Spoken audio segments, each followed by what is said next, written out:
ব্যথা পেলে মানুষ মা গো বাবা গো বলে ডাক দেয়, এটা কি শিরকের অন্তর্ভুক্ত? খুবই চমৎকার একটি প্রশ্ন, মাশাআল্লাহ। ব্যথা পেলে বা কোনো কষ্ট অনুভব হলে অনেক সময় আমরা ও মা ও বাবা বা বাবা গো মা গো এরকম বলে আমরা ডাক দেই।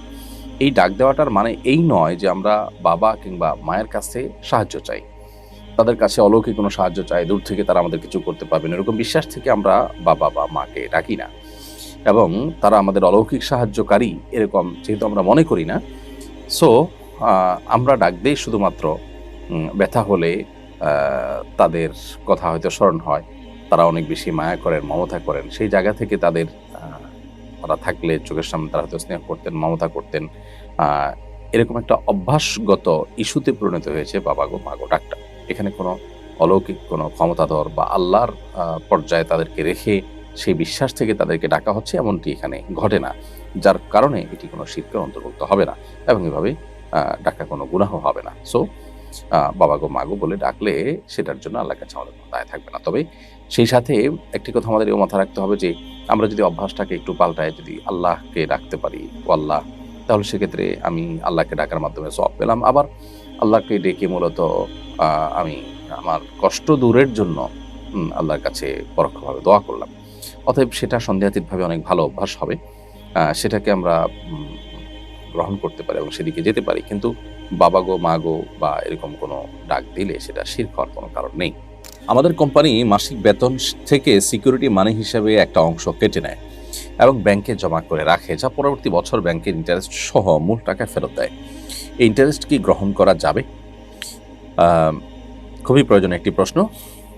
আপনাদের কোম্পানি যেই টাকাটা আপনার বেতন থেকে কেটে রাখে, অর্থাৎ আপনাকে দেয় না, দেওয়ার আগেই কেটে রাখে এবং কম করে দেয়, দেওয়ার সময় আপনাকে অতিরিক্ত টাকা দিচ্ছে, যেটা আপনি বলছেন যে তারা ব্যাংকে রেখে সেখান থেকে ইন্টারেস্ট পেয়ে সেটা সহ পরবর্তীতে আপনাদেরকে ফেরত দেয়।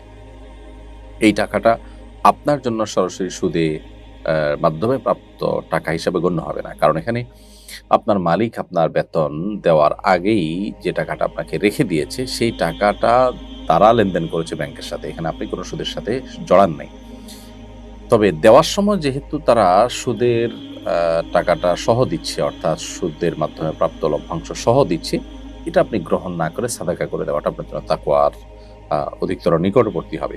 বাট আপনি যেহেতু এখানে তাদের কাছে কোনো টাকা জমা করে অতিরিক্ত টাকা নেননি, বরং তারা দেওয়ার সময় কম দিয়েছে, এবং সেটা যখন তারা আপনাকে ফেরত দিয়েছে বাড়িয়ে দিয়েছে, তো এটা মৌলিকভাবে আপনার জন্য জায়েজ। বাট যেহেতু আপনি জানেন যে সেটি ব্যাংকে রেখে সেখান থেকে সুদ হিসাবে যে টাকাটা পেয়েছে ওইটাই আপনাকে দিচ্ছে, সেজন্য এটা ফেরত দেওয়া, এটা আপনি গরিব দুঃখীদেরকে দান করে দেওয়া, নিজে ভোগ না করাটাই হলো আপনার জন্য সবচেয়ে উত্তম এবং তাকওয়ার নিকটবর্তী। এরপরে প্রশ্ন হলো, স্বামীর স্বেচ্ছাচারিতার কারণে পেটের সন্তানের জন্য বদদোয়া করি, পরে সে পেটেই মারা যায়।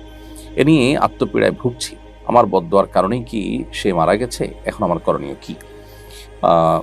প্রিয় বোন, আপনার প্রশ্ন উত্তর হলো যে স্বামী স্বেচ্ছাচারী ছিল, অত্যাচারী ছিল, জালেম ছিল, সেজন্য আপনি পেটের সন্তানকে বদদোয়া করাটা আপনার বোকামি হয়েছে এবং ভুল কাজ হয়েছে, অন্যায় কাজ হয়েছে।